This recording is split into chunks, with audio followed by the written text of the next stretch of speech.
오늘 본문에서 주의 사자가 빌립에게 말합니다.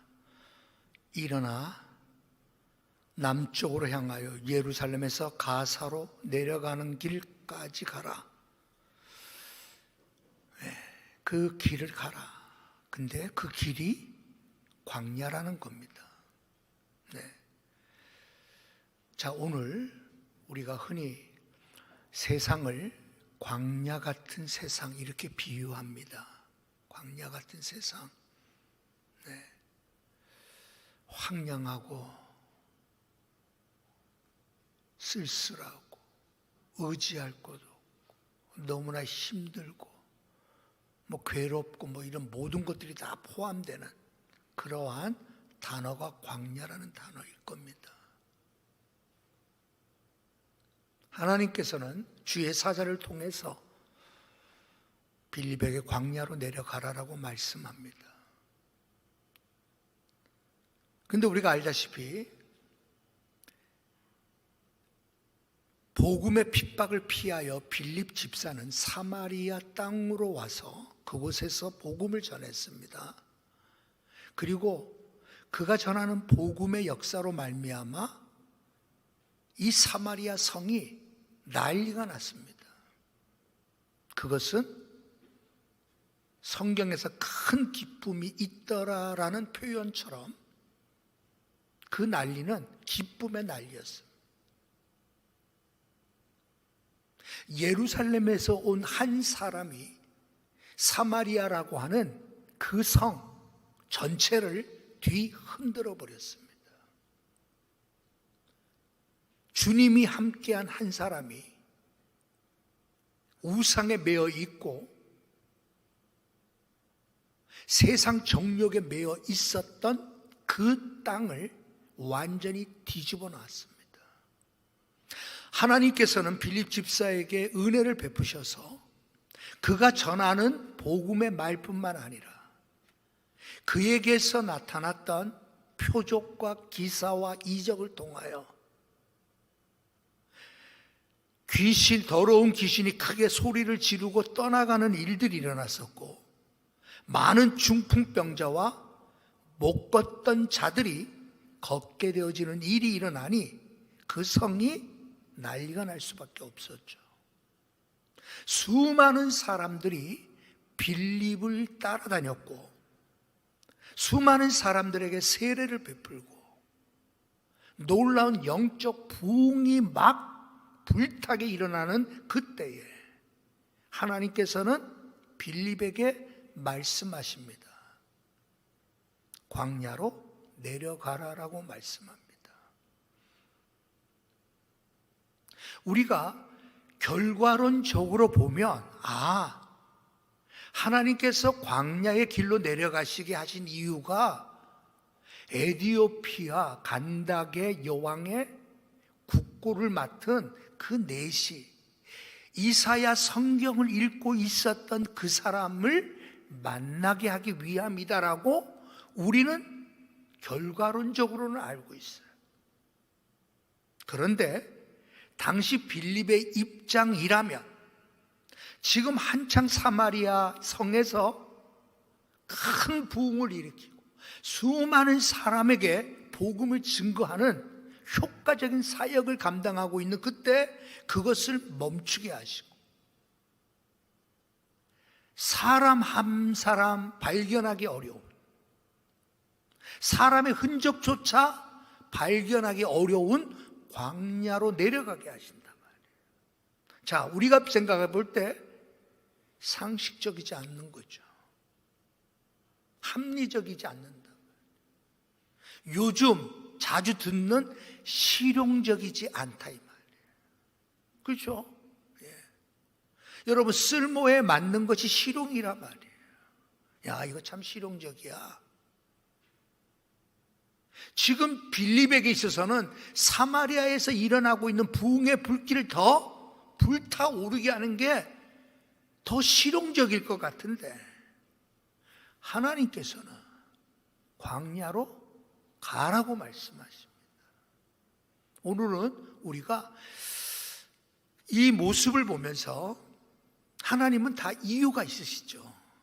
이유가 없이 하나님은 말씀하실 분이 아니잖아요. 여기에서 우리는 인간의 생각과 하나님의 생각이 얼마나 다른가를 우리는 알 수 있습니다. 인간의 생각은 언제나 실용을 따져요. 효과를 따집니다. 효율성, 그죠? 실용성, 이런 것들을 늘 생각합니다. 그러니까 여러분, 이게 손해가 될 것 같으면 수채 생각도 안 해요. 내가 조금 수고가 따르고 희생이 따르고 내가 고통이 따를 것 같으면 수채 쳐다보지도 않습니다. 못 들어채 합니다. 내게 조금 유익이 되고 인기가 되고 자랑스러울 것 같으면 나섭니다. 그게 인간이에요. 인간은 실용적인 것을 항상 추구해요. 여러분, 이 19세기 말 미국에서 시작된 이 철학사상, 실용주의라고 하는 이 철학사상은 결국 인간의 행동의 결과, 이게 진리를 가름하는 척도라고 생각하는 거예요. 그러니까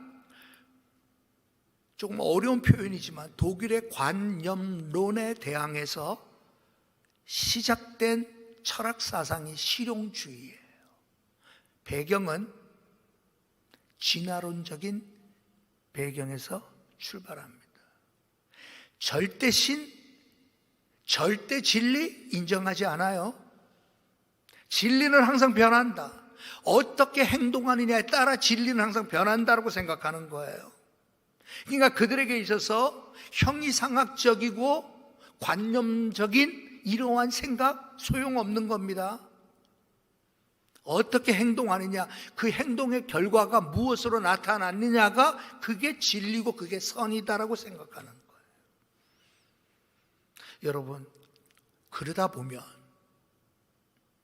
우리가 오해합니다.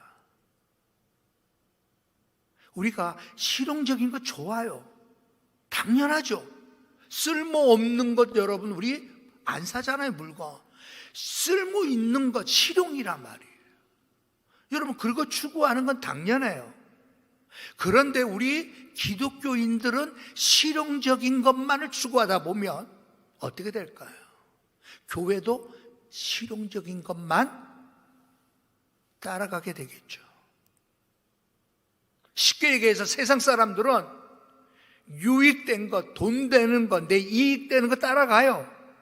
교회마저 그거 따라간다면 선한 사마리아인의 비유에서 주님 가르쳐 주신 희생과 섬김과 배려와 자기 포기가 기독교에서 일어날 수가 없죠. 하늘 영광 버리고 낮고 천한 이 땅에 오신 예수 그리스도의 성육신의 그 모습을 교회에서는 찾아볼 수가 없겠죠. 그게 실용주의의 위협인 겁니다. 우리가 오해할 때 여러분 실용주의라고 하는 것은 정말 멋진 거예요. 좋은 거예요. 자, 요즘에 뉴스에서 우리가 실용주의 막 정치인들 너도 나도 없이 다 실용을 추구합니다. 왜? 이제는 이념, 관념 막 이런 것 가지고는 표가 안 돼요. 지금은 나는 실용주의자예요.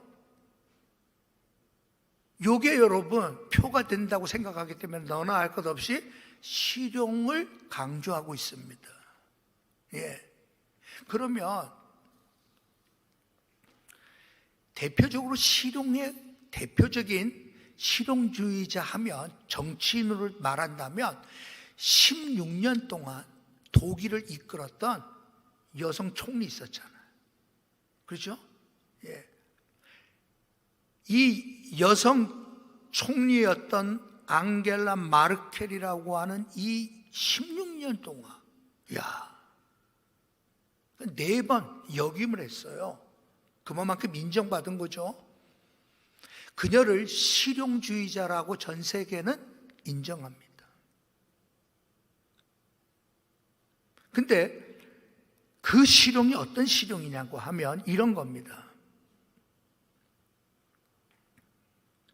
대중의 점수를 따는데 급급하기보다는 결과물을 얻어내는 데 집중하는 것이라고 평가를 해요. 대중의 인기에 영합하려고 한다면 그는 모슬렘 난민들을 독일에서 받아들이지 않았겠죠. 모슬렘 여러분 난민들이 막 죽음을 무릅쓰고 유럽으로 막 건너왔잖아요. 예. 시리아에서. 그런데 여러분, 유럽에서 문을 열어준 나라가 독일로부터 시작됐어요. 그때 독일 사람들이 난리 났죠. 저 테러범들을 왜 받아주냐고. 근데 받아줘요. 그래서 여러분, 실용주의라고 하는 거는 쉽게 얘기해서 이겁니다. 옳다라고 여겨지는 것은 반대에도 불구하고 용기 있게 나아가는 것, 그리고 그 결과가 결국 선한 것, 이게 실용주의. 이것도 좋고 저것도 좋고, 표가 된다면 이것도 좋고 저것도 좋고, 어제는 요 말했다가 내일은 어제는 저 말했다가 오늘은 이 말하고 내일은 무슨 말할지 모르는, 그게 실용이 아니에요.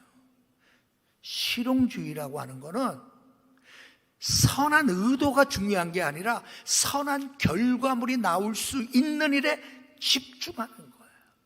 그래서 여러분, 돌에 맞을 각오를 하고, 지지자들에게 돌에 맞을 각오를 하고 용기 있게 결단하고 나아가는 것, 이게 키신저 전 장관이 말했던 실용주의의 요체입니다.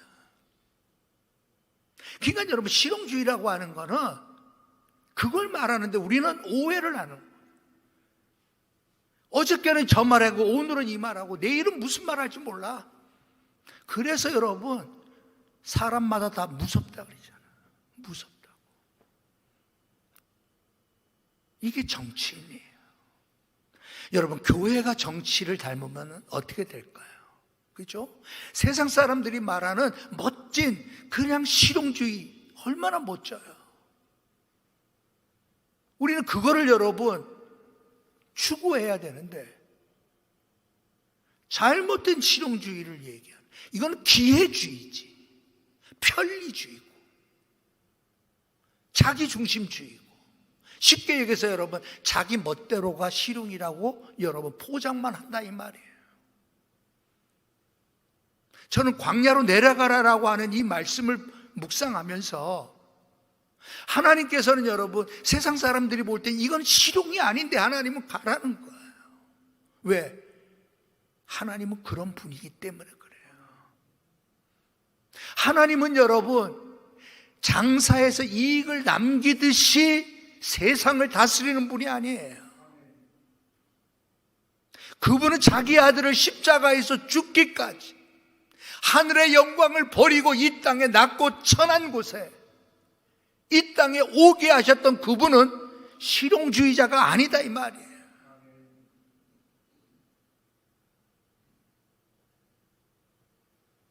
오늘 우리는 여러분,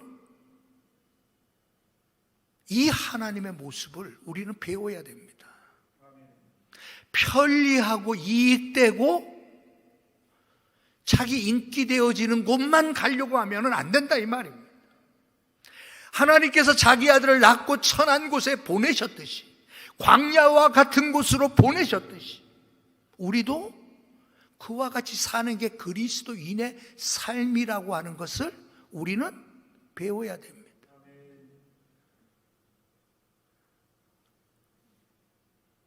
메르켈 그 총리가요, 목사의 딸입니다. 그리고 그 아버지는 본래는 여러분 소독 사람이었어요. 근데 동독으로 이주를 했어요. 그것에서 복음을 전한 거예요. 그러니까 여러분, 독일이 통합되기 전에 동독 소독은 말로 지금 말하면 남북한 같은 곳에 일부러 북한 땅에 가서 거기에서 정착한 거예요. 그 어린 유년 시절을 메르켈 총리는 독일에서 생활한 거예요. 그래서 여러분 통독이 되면서 결국 총리가 됐죠. 근데 16년 동안 통치를 하면서 한 번도 동독, 자기 고향 동독에 대한 이야기를 거의 안 해요. 맨 마지막 퇴임식 하는 날 그 군악대를 통해서 동독의 노래를 연주하도록 부탁을 해요. 거의 처음이었다라고 얘기해요.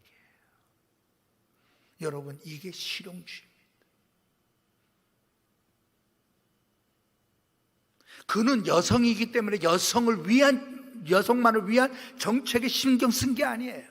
그는 동독 사람이기 때문에 동독 사람들에게 맞추는 무엇을 한 게 아니에요. 가장 선한 결과물. 그래서 여러분, 이전에 독일은 유태인들 600만을 학살한 홀로코스트 민족이라고 낙인 찍힌 게 독일이에요.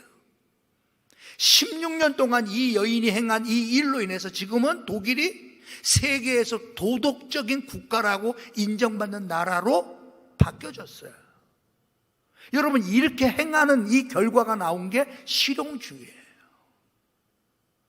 아니, 자기 이익되고 자기 인기되고 자기 자랑할 때는 여러분 막 그냥 프레시 앞에 터져가지고 막 난리 치고 박수 받을 때는 여러분 앞장서서 하고, 힘들고 어렵고 결단하고 고뇌 찬 결단해야 될 때는 모른 척하고 못 들은 척한다면 그건 실용주의가 아니죠. 우리나라 사람들이 갤럽 조사에서 보면 대통령이 한 일이 뭘 잘했습니까? 어떤 게 잘했습니까? 여러분, 제일 많이 나온 표가 뭐예요? 뭘 제일 잘했다 그래요? 잘한 게 아무것도 없다는 거예요. 한 게 아무것도 없는 게 제일 잘한 거예요. 두 번째, 뭘 했는지 모르겠다. 그게 두 번째. 60%가 넘어요. 왜 그랬을까요? 인기 되는 데는 여러분 박수 받는 거예요. 찬사 받으려고 그 앞장서요. 고뇌찬 결단을 하고 정말 민족의 어떠한 선한 결과물을 만들어내기 위하여 애쓴 모습이 안 보인다라는 거예요. 자, 오늘 저는 광야로 내려가라라고 말씀하시는 하나님의 그 말씀의 의미를, 하나님은 어떤 분인가를 말하고 싶어요. 하나님은 우리를 만족하는 자리, 하나님은 우리를 이 땅에서 편하게 살다가 마음껏 누리게 하시는 삶을 살게 하시는 하나님이 아니에요. 그걸 쫓는다면 여러분, 그것은 축복이 아니에요. 한 예를 들어볼까요? 탕자의 비유에서 나오는 탕자를 생각해 보세요. 탕자는 여러분, 아버지 밑에서, 엄한 아버지 밑에서 정말 자기 기도 제대로 아마 못 피고 형 눈치 보고 하루빨리 아버지 품에서 떠나고 내 몫을 챙겨서 내가 살고 싶은 대로 사는 게 그가 생각했던 축복이었을 거예요. 아버지와 함께 있는 이 삶 자체가 그에게는 광야와 같은 것이었어요. 그러나 여러분, 사람이 많고 번쩍번쩍하는 번화가에 옮겨지고 돈도 주머니에 가득 있다고 해서 그것이 여러분 천국이고 축복이었을까요? 아니었잖아요.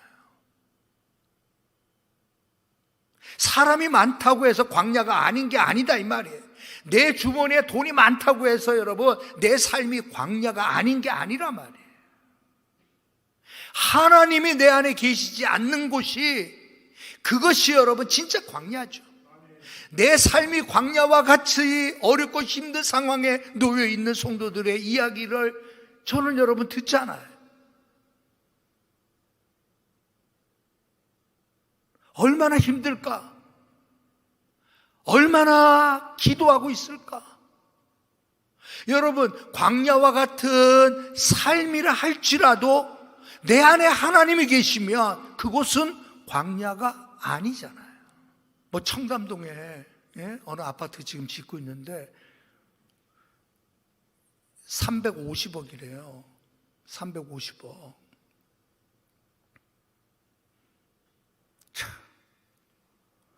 야, 그런 곳은 광야가 아니겠지.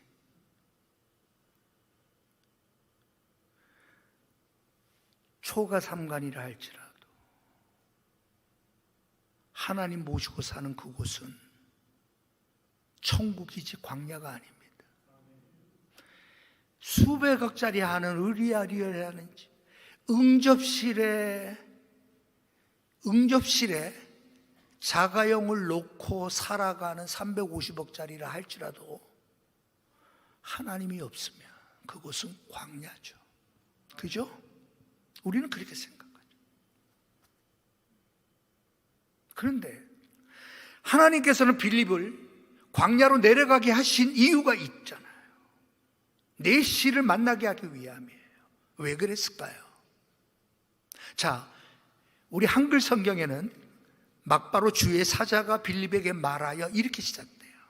근데 원문에 보면 but 그러나 주의 사자가 이렇게 시작돼요. 그러나라고 하는 부분이 빠져 있어요. 근데 이 단어가 굉장히 중요합니다. 그러나 다시 말해서 여러분, 이제 새로운 장르이 열려졌다라는 것을 강조하기 위하여 쓴 단어예요. 그러나 자, 지금까지의 빌립이 한 사역은 사마리아에서 복음 전파하는 사역이었어요. 예수님께서 우리에게 주신 지상 명령을 생각해 보세요. 예루살렘과 유다와 사마리아와 땅 끝까지 이르러 내 증인이 되리라 하시더라. 그랬잖아요. 자, 복음이 예루살렘으로부터 시작돼서 오순절 성령의 역사로 말미암아 결국은 여러분 핍박 때문에 흩어져요. 그래서 예루살렘에서 유다와 사마리아까지 오게 됐다면, 그러나 주의 사자가 빌립에게 말하여 이르되라고 하는 이 순간부터는 복음이 어디를 향하라고 말씀하는 거예요? 땅끝을 향하여 말씀하는 거예요. 그러니 여러분, 땅끝까지 복음을 전파하라고 명령하셨던 그 명령에 빌립이라고 하는 평신도 집사가 이 사명을 감당하는 거예요. 광야로 내려가라고 하는 것은 그에게 있어서는 어마어마한 축복이죠. 땅 끝까지 이르게 하는 이 복음 전파의 첫 걸음을 띄었던 사람이 빌립입니다. 우리는 흔히 생각할 때 베드로가 고넬료를 찾아가 그에게 성령이 임하도록, 그가 회심하고 개종하고 그리스도인이 되게 한 것이 이방인을 향한 복음의 첫 사역이었다고 생각할지 모르지만 아니죠. 빌립이 구스 사람, 흑인, 에티오피아 사람에게 가서 복음을 전하는 것이 이방인을 향한 선교의 첫 걸음이었다라는 거예요.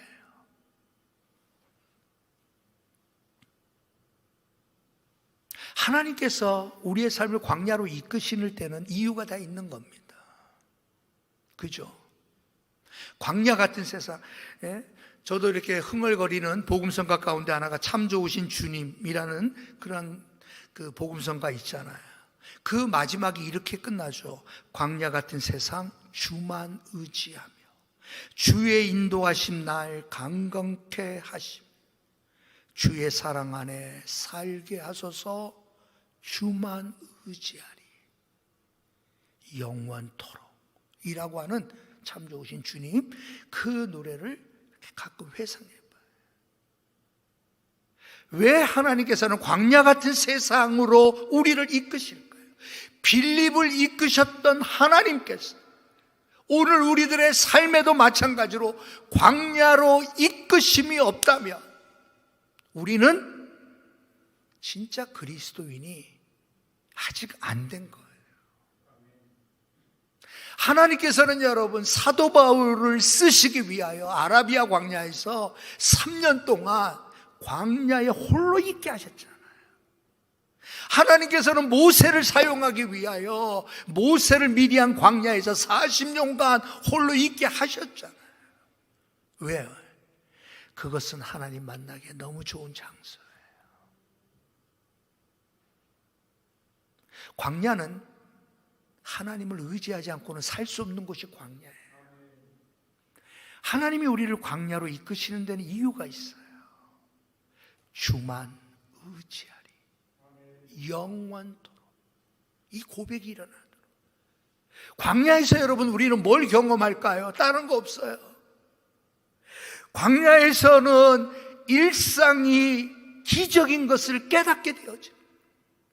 당연한 것이 하나도 없어요. 다 은혜였습니다라는 고백밖에 나올 수 없게 만드는 곳이 광야예요. 그러니 여러분, 이 광야의 이끄심의 체험이 우리 안에 없다면 늘 실용적인 것만을 생각하죠. 늘 실용적인 것만. 내 희생, 내 성기, 막달라 마리아처럼 옥합을 깨는 하나님 나라를 위하여 헌신하는 모습이 없잖아요. 그래서 하나님은 우리를 광야로 이끄시는 거예요. 주님 없으면 저는 살 수 없어요. 나의 이 외로움, 나의 이 고통, 나의 이 안타까움, 우리 많이 경험하잖아요. 그때마다 여러분 우리는 주님을 목 놓아 불러요. 여러분 그때가 축복이었잖아요.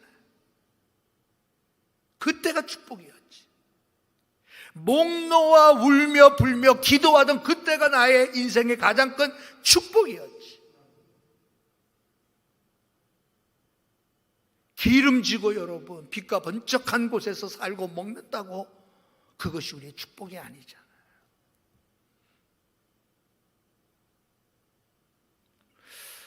하나님께서 예수 그리스도가 세례 요한으로부터 세례를 받을 때의 그 장면을 생각해 보면 그렇게 말씀하죠. 마가복음 1장 12절에 보면 성령이 곧 예수를 광야로 몰아내신지라 라는, 마가는 그렇게 표현해요. 성령이 곧 예수를 광야로 몰아내시더라. 근데 그 바로 앞절이 뭐냐고 하면 하늘에서 큰 음성이 들리잖아요. 세례를 받고 난 이후에 너는 내 사랑하는 아들이라 내가 너를 기뻐하노라. 그 소리가 여러분 마가는 그렇게 표현해요. 너는 내 사랑하는 아들이라 내가 너를 기뻐하노라. 하늘의 음성이 여러분 천둥소리처럼 여러분 선포되어지고 난 다음에 그 다음 절이 뭐예요? 성령이 그 사랑하는 아들을, 내 기뻐하는 아들을 어디로 이끈다고요? 몰아낸다고요? 광야로 몰아내. 그래서 여러분 우리가 잘 아는 사탄의 세 가지 시험을 광야에서 받으신 거예요. 여러분 광야로 몰아내시고 광야로 우리를 이끄시는 그것이 우리에게는 저주가 아니에요. 광야 같은 삶이 우리에게는 불편할 수는 있지만 그것이 우리에게 저주가 아니에요. 광야 같은 곳이기 때문에 하나님을 진심으로 만날 수 있어요. 전능하신 하나님을 친히 경험할 수가 있어요. 내 목숨 다해서 주님을 사랑하겠습니다라는 고백이 나오게 하시는 거예요.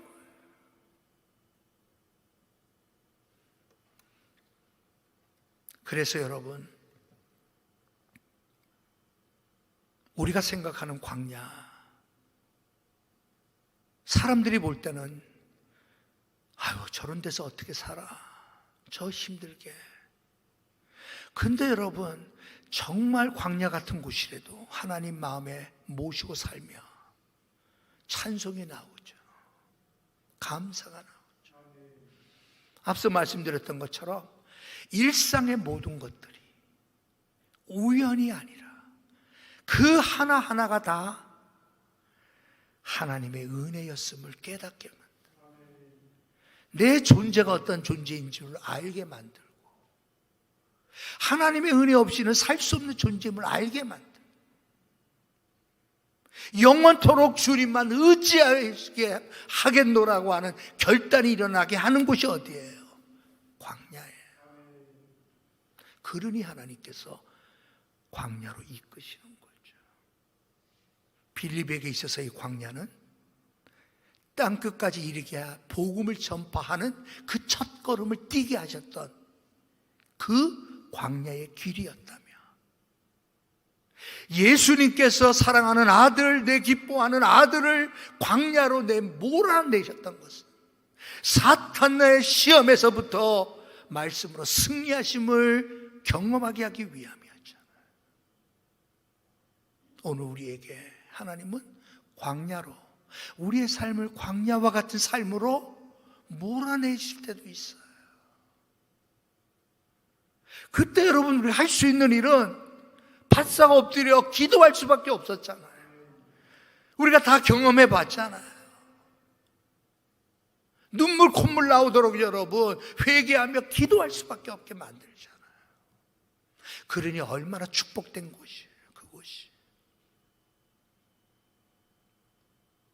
세상 정욕과 함께 멸망당하지 않도록, 세상 욕심 따라 살아가지 않게 하기 위해서 매 순간 하나님을 기쁘시게 해드리고, 세상 사람들은 실용을 찾지만 나는 예수님의 사랑을 전하고 싶었어.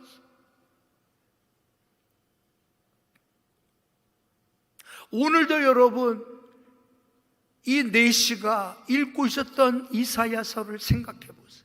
지금처럼 여러분 KTX처럼 여러분 흔들림 없는 그러한 곳에서 보는 게 아니잖아요. 광야의 길을 수레를 타고 가면서 성경을 읽는 하나님이 예비하신 사람들이 있잖아요. 하나님의 말씀을 붙들고 사는 사람, 여러분 그 사람을 만나게 하시잖아요. 우리가 여러분 하나님이 이끄시는 광야의 길은 우리에게 어떠한 일이 일어날지를 우리는 알 수 없어요.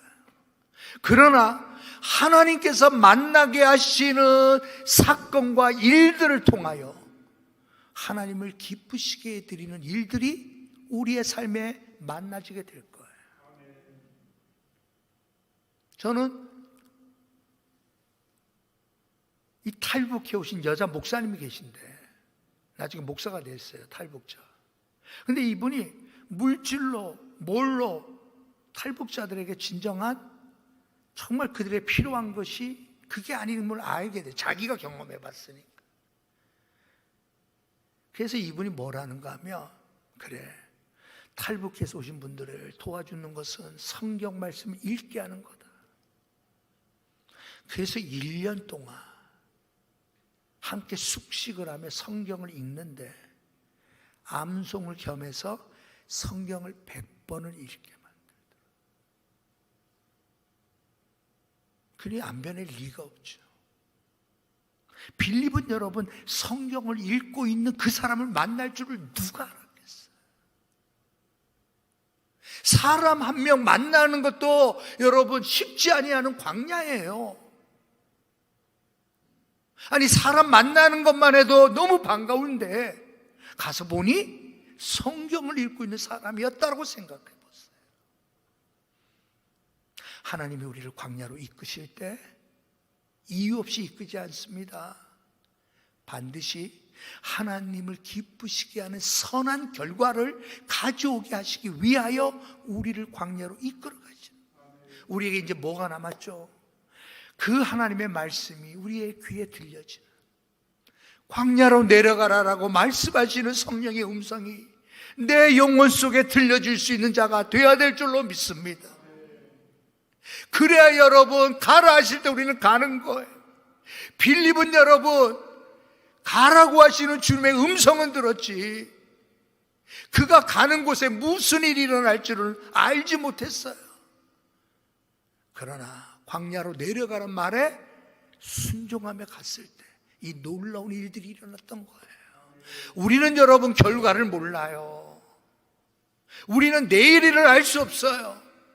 지금 중요한 것은 지금도 말씀하시는 하나님의 말씀하심이 내 영혼 속에 들려져야 돼.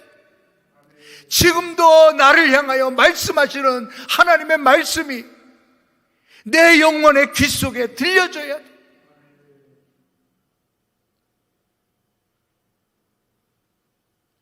우리 모두 한 해를 돌아보는 이때 정말 올 한 해 살아온 것도 하나님의 은혜였잖아요. 그죠? 여러분들 다 3차 접종하신 분들이 많죠? 예. 저와 같은 대학에서 강의하는 요 앞에 사는 목사님은 3차 접종 맞고 굉장히 힘들었어요. 똑같은 걸 맞았는데 너무 힘들었어요. 그래서 영상회의에 참석을 못 하더라고요. 나중에 길에서 만나서 물어보니까 목사님 저는 너무 힘들었어요. 목사님은 어땠어요? 저는 그래도 괜찮았어요. 괜찮으니까 눈이 내렸잖아요. 한 번만 내리면 딱 좋은데 두 번씩 내리니까 두 번 치우게 되더라. 오늘 눈은 좀 가벼운 눈이라서 쓸기가 좋았어요. 쉽게 밀렸어요. 습기가 찬 눈이 오는 날은 재훈이 형제 작년처럼 실력을 발휘해 줘야 돼. 예. 눈 미는 그거 있잖아. 밀 때 양손에 딱 잡고 그냥 완전히 불도저처럼 쫙쫙 밀어놔. 나는 하나 가지고 두 손으로 민. 예. 눈 많이 오는 날 비상근무 재훈이 형제. 그래요. 우리 광야 같은 세상이라 할지라도 주님과 함께 있으니 우리는 너무나 기쁜 거예요. 나는 그래도 너무 감사하고 너무 나는 행복하다라고 말할 수 있는 저와 여러분 되시길 주님의 이름으로 축복합니다.